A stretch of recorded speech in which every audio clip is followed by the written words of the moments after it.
Comment arrêter de vendre son temps quand on est freelance? C'est ce qu'on va voir dans cette vidéo. Et cette vidéo fait suite à 2 autres vidéos que j'avais fait plus récemment. Il y en avait une qui était sur est-ce qu'il faut vendre son temps quand on est un freelance débutant. On a vu que c'était assez subtil et que c'était, que c'est pas aussi simple que ce que nous disent les gourous sur Internet, en tout cas selon mon point de vue. De 2, j'avais fait une vidéo, normalement, je crois que c'était il y a 15 jours ou la semaine dernière, je sais plus, où je vous parlais notamment de comment améliorer, comment facturer plus cher, en fait, comment augmenter votre valeur perçue vis-à-vis de vos clients pour vendre plus cher et vivre mieux. Voilà. Donc dans cette vidéo, on va parler du coup de comment arrêter de vendre votre temps en tant que freelance. Si vous me connaissez pas, je me présente aussi, je me suis pas présenté et j'aime bien me présenter pour les gens qui me connaissent pas, je trouve ça important, c'est mieux, on le fait dans la vie, pourquoi pas le faire sur internet. Moi je m'appelle Johan, je suis indépendant dans le domaine de la création de sites internet, je fais ça à mon compte depuis 2017, je faisais déjà ça avant en tant que salarié et du coup sur cette chaîne YouTube je partage des conseils. J'ai aussi un blog qui s'appelle webandfree.com où vous allez pouvoir retrouver vraiment c'est tout l'écosystème global. Il y a une chaîne YouTube, un groupe Facebook, des formations gratuites, des formations payantes, les outils, des articles de blog, tout ça. Donc pensez à vous abonner pour pas rater les prochains épisodes. Et puis, ce que je vous propose de faire, du coup, c'est de commencer tout de suite dans le vif du sujet. Alors, à chaque fois que je fais une vidéo, il y a un petit article de blog qui est associé. Et le plan de cette vidéo, ça va être divisé en 2 parties. Premièrement, les solutions basées sur l'optimisation de votre activité actuelle. Et deuxièmement, les solutions basées sur la création de nouvelles offres ou services. Alors, c'est parti. La première solution que vous pouvez mettre en place basée sur l'optimisation de votre activité actuelle, ça va être tout simplement de mettre en place des processus dans votre activité. Alors ça peut paraître bête, on se dit mais comment je vais arrêter de vendre mon temps si je mets en place des processus? En fait, c'est pas si bête que ça. Il faut voir un petit peu comme une franchise. Vous savez, les franchises, je prends par exemple McDonald's, qui est la plus connue, je dirais, des franchises. Le mec qui a créé McDonald's aujourd'hui, il passe pas son temps à préparer les steaks, d'accord? Ce qu'il a fait, c'est que j'exagère un peu et je simplifie le truc, mais il a créé des procédures qui fait que n'importe qui aujourd'hui peut faire le même burger partout dans le monde, d'accord? Si vous arrivez à faire ça dans votre activité, potentiellement, vous allez pouvoir vous dégager énormément de temps parce que vous allez établir des procédures qui sont faciles à suivre et potentiellement, derrière, prendre quelqu'un qui va pouvoir faire ces procédures-là. D'accord ? Donc, à terme, si vous avez des procédures qui sont fiables et qui correspondent à vos services, ça veut dire qu'aussi, il faut packager vos services, vous pouvez arrêter de votre temps. C'est-à-dire que vous allez vendre des sites par exemple, mais vous n'allez plus vendre votre temps. Vous allez vendre des produits et derrière il y aura une machine, on va dire automatique, ça sera peut-être des gens, peut-être que ça sera des automatisations, peu importe, qui vont produire pour vous et du coup vous passez à l'étape suivante, vous passez à une étape, on va dire plus agence, qui peut être intéressante. Ok ? Deuxième manière éventuellement d'arrêter de votre temps, ça va rejoindre un peu la première, sauf que là ça va être de proposer des forfaits, des offres à forfait.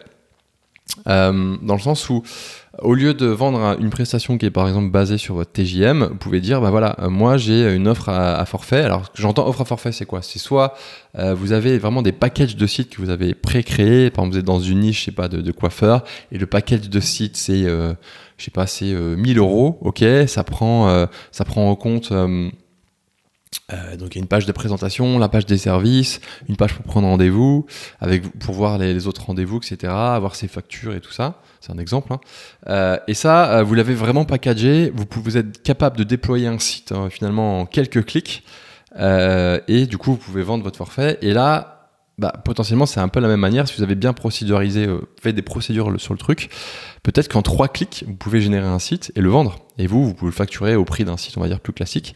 Donc, dans cet esprit-là, vous arrêtez de vendre votre temps. Okay, vous vendez votre produit, mais vous vendez plus votre temps. Et ça peut être intéressant aussi. Ça demande beaucoup de travail au début, mais sur le long terme, peut-être que vous allez être gagnant et arrêter de vendre votre temps. Troisième point qui est complètement lié à ce que je viens de dire, ça va être d'automatiser et de déléguer. Aujourd'hui, on est dans une époque, on parle souvent de no-code, vous savez. Je pense notamment aux plateformes type Zapier ou Make. Moi, je suis fan de Make. J'étais sur Zapier avant, je suis passé sur Make.com. Je trouve ça incroyable, cette plateforme. On peut tout automatiser. C'est-à-dire, par exemple, là, je suis en train de faire une vidéo. À mesure que j'enregistre la vidéo, j'ai même plus besoin de me soucier de ce qui va se passer avec cette vidéo, c'est tout automatisé, je sais qu'elle va être publiée le bon jour, ça va envoyer un mail aux personnes, ça va poster sur Facebook, Instagram, Telegram, tout ça, tout est automatisé. Ce qui fait que j'ai pas besoin de me soucier de beaucoup de choses et finalement j'ai pas besoin de passer plus de temps. J'ai passé du temps au début pour créer le process, encore une fois on parle de process, mais je peux automatiser les choses. Et du coup ce que vous pouvez faire, c'est voir s'il n'y a pas des choses que vous pouvez automatiser dans votre business pour réduire le temps que vous allez passer et du coup arrêter de vendre votre temps. On peut aussi utiliser maintenant les IA, ChatGPT, Midjourney, voilà, il y a plein de choses qu'on peut faire. Donc ça peut être intéressant de voir à quel niveau d'automatisation vous pouvez arriver dans votre business pour faire ça. Alors ça c'est compatible pour vraiment des business encore une fois nichés, où vous avez des offres packagées. Plus on va être dans la customisation, plus c'est compliqué de faire ça. Mais vrai, plus on est dans la customisation, plus on vend cher ses services. Donc, il y a des pour et des contre. Okay, et puis, si vous n'arrivez pas à automatiser, regardez ce que vous pouvez déléguer. Parfois, quand on fait des procédures super simples, on peut arriver à déléguer. Plus c'est simple, plus vous allez pouvoir trouver des freelances pas chers qui vont pouvoir faire ça pour vous. Parce que quand les choses sont simples, n'importe qui peut le faire. Voire même quelqu'un qui n'est pas freelance, quelqu'un de votre famille. Parfois, je sais pas, votre grand-mère ou je ne sais pas quoi. Je ne vous dis pas d'exploiter votre grand-mère, mais parfois, les personnes âgées sont contentes de rester actives. C'est un exemple comme il y a d'autres exemples. Hein. Et du coup, peut-être que là, il y a des gens qui finalement n'ont pas vraiment vocation à aller sur Internet, qui pourront vous aider au quotidien. Et du coup, vous arrêtez de votre temps et vous gérez un petit peu tout ça comme une agence. D'accord ? On passe ensuite du sur le deuxième type les solutions basées sur la création de nouvelles offres ou services qui vous permettront d'arrêter de vendre votre temps. Alors, on a dans un premier temps offrir des services de consulting ou de coaching. Ça, c'est un truc qu'on voit souvent. Par exemple, vous avez... disons que moi, par exemple, je ne sais pas combien j'ai fait de sites internet dans ma vie, mais je pense que ça dépasse largement les 100, je pense. Je ne sais pas, je n'ai jamais compté. Et je connais bien le truc, j'en ai déjà fait quelques-uns. Donc, j'ai déjà pensé à faire ça, c'est-à-dire au lieu de faire des sites internet pour les clients, c'est de faire des offres de consulting en disant vraiment des gros sites. Hein. Ici, je vous fais, je vous établis finalement votre cahier des charges pour que votre site se passe bien, et puis derrière je vous trouve les équipes pour le faire, et puis je m'occupe de la gestion de projet, d'accord, mais c'est pas moi qui finalement vend, qui crée, on va dire, qui fait la matière première, ok. Ça peut être intéressant. On peut faire du consulting comme ça, de la stratégie, en disant moi je m'occupe de la stratégie, et généralement ce genre d'offres qu'on fait sont rarement basées sur le temps. Ça va être plus quelque chose qui est basé peut-être au résultat ou quelque chose qu'on va apporter. La même pour du coaching. Le coaching, ça peut être vendu au temps passé, mais ça peut être aussi vendu à un objectif. Si vous atteignez tant de chiffre d'affaires, moi je prends un pourcentage. Bref, ça peut être des solutions qui sont intéressantes. Il faut y réfléchir. Si vous êtes dans certaines thématiques, ça peut être ultra intéressant. Dans d'autres, c'est compliqué. Mais en tout cas, c'est une idée à prendre. Deuxième point que vous pouvez faire, c'est diversifier vos sources de revenus. Typiquement, quand on sait faire des sites internet, ça ouvre plein de portes. C'est pour ça que j'aime bien ce métier, parce qu'on commence au début, on apprend à faire des sites, on vend nos services, on monte un petit peu en compétences, et puis il y a toujours un moment où on se dit putain, si je faisais un projet pour moi, Et en fait, quand on sait faire des sites, on sait faire plein de trucs, je sais pas, on peut faire par exemple de l'affiliation, où vous allez présenter des produits pour d'autres entreprises, et à chaque fois que des gens vont acheter les produits via votre site internet, vous allez gagner des commissions. Ça peut être différents types de partenariats. Ça peut être des side projects qui n'ont rien à voir, mais par exemple, je sais pas, vous avez une idée de service en ligne que vous pouvez faire, qui n'est pas vraiment de la vente de site. Je sais pas, ça peut être une fonctionnalité bien précise, ou vous avez développé un petit bout de code qui permet de faire un truc sympa. Vous pouvez très bien l'automatiser, le productiser, d'accord ? Moi, il y a une période, j'avais créé un site d'annonce pour pouvoir justement vendre un petit peu en automatique, en utilisant mes compétences, d'accord, et du coup en proposant ce service-là. Bref, il y a plein de choses qu'on peut faire quand on sait faire des sites internet, et toutes ces choses-là, je dis pas que c'est facile, mais ça peut être vraiment un levier intéressant pour arrêter de vendre son temps, et en plus de ça, même si ça foire, Ça nous permet de monter en compétences et derrière, on est meilleur, on peut se nicher davantage sur d'autres types de marchés et vendre ces services aussi là, ce qu'on a appris en fait à nos clients. Donc c'est vraiment full gagnant, on va dire. Et il faut pas hésiter à faire des petits side projects comme ça ou monter des petits produits, on va dire des petits produits sur Internet. Moi, c'est vraiment un truc que j'aime bien faire. Ensuite, on a aussi par exemple créé des SaaS. Alors, qu'est-ce qu'un SaaS? Donc, c'est Software as a Service, je crois, ça veut dire ça, SaaS. Grosso modo, on va créer un petit site internet ou un logiciel, mais généralement c'est des sites internet qui créent des services pour des clients et on va vendre ces services-là. Exemple, en ce moment, on a ChatGPT qui est super mis en avant. Il y a plein de gens qui créent des services sur ChatGPT. C'est-à-dire qu'en fait, ils vont vous vendre un service, typiquement, je sais pas, la rédaction d'email marketing. Et donc, vous allez sur le site, vous payez votre email marketing et en fait, derrière, eh bien, il y a ChatGPT qui bosse. Alors, ça ne veut pas dire qu'ils n'ont rien fait, parce qu'il a fallu préparer ce qu'on appelle fine-tuner l'intelligence artificielle pour qu'elle bosse selon les critères qu'on le souhaite. Mais ça, c'est un vrai service en ligne que vous pouvez développer. Et du coup, ça permet d'arrêter de vendre votre temps. Ça va être par exemple une machine, ça peut être l'intelligence artificielle qui va le faire. Ça peut être un bout de code que vous n'êtes pas forcément obligé d'utiliser des intelligences artificielles, mais ça peut être du code. Enfin bref, ça peut être un service automatisé finalement qui bosse pour vous. D'accord ?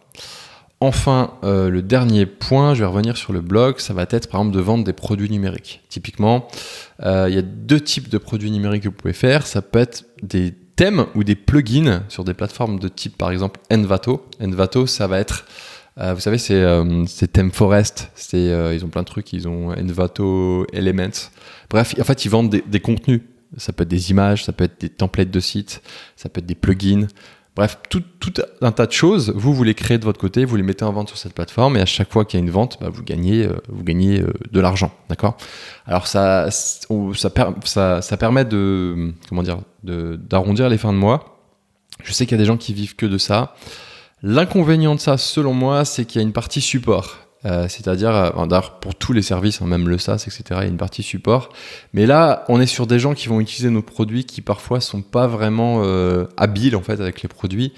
Donc, je pense que, je l'ai jamais fait, mais je pense qu'on peut se taper des fois des gens qui savent pas du tout utiliser, par exemple, un plugin WordPress et qui doivent faire n'importe quoi et qui derrière doivent être relous au support. C'est ma théorie, peut-être que je me trompe, mais bon, voilà. Sinon, il y a aussi tout ce qui est tutoriel et formation. Typiquement, moi, c'est aussi ce que j'ai fait avec Web & Free. Je vends des formations en ligne et typiquement, voilà, ça me prend beaucoup de temps à faire. À vrai dire, je sais même pas si je suis gagnant encore. J'ai passé tellement de temps à faire des vidéos, etc. Peut-être que j'aurais mieux fait de vendre mon temps finalement des clients, j'aurais peut-être mieux vendu. Mais après, il y a une dimension aussi quand on commence à faire des formations, il y a une dimension de savoir, de former les gens qui est assez intéressante, qui peut être aussi l'aboutissement, on va dire, enfin une suite logique dans une carrière qui peut être sympa, qui peut être enrichissante. Ça peut être un truc bien. Donc, par exemple, vous pouvez faire des formations que vous vendez sur le site Teacheasy. Moi, c'est ce que je fais. Teacheasy, c'est une plateforme qui permet d'héberger des formations. Il y en a d'autres, il y a Podia, etc. Voilà. C'est un point qui peut être intéressant dans votre carrière de freelance. Alors, attention à chaque fois. Ce que je vous disais, pour vous rappeler dans la première vidéo sur le fait de vendre son temps ou pas, arrêtez de vouloir vendre son temps complètement en tant que freelance, c'est aussi prendre plus de risques et potentiellement prendre le risque que ça marche pas. C'est-à-dire que vous pouvez passer énormément de temps à développer un produit. S'il marche pas, vous avez passé énormément de temps à le faire pour rien. Donc c'est risqué. C'est quelque chose qu'il faut prendre en compte. Il faut avoir un petit peu le goût du risque. D'accord ? Voilà. Je pense que du coup, cette vidéo va terminer, enfin, on va dire les 3 vidéos, on va terminer le chapitre sur les 3 vidéos que j'avais fait sur arrêter de vendre son temps, si vendre son temps c'est bien ou pas, etc., etc.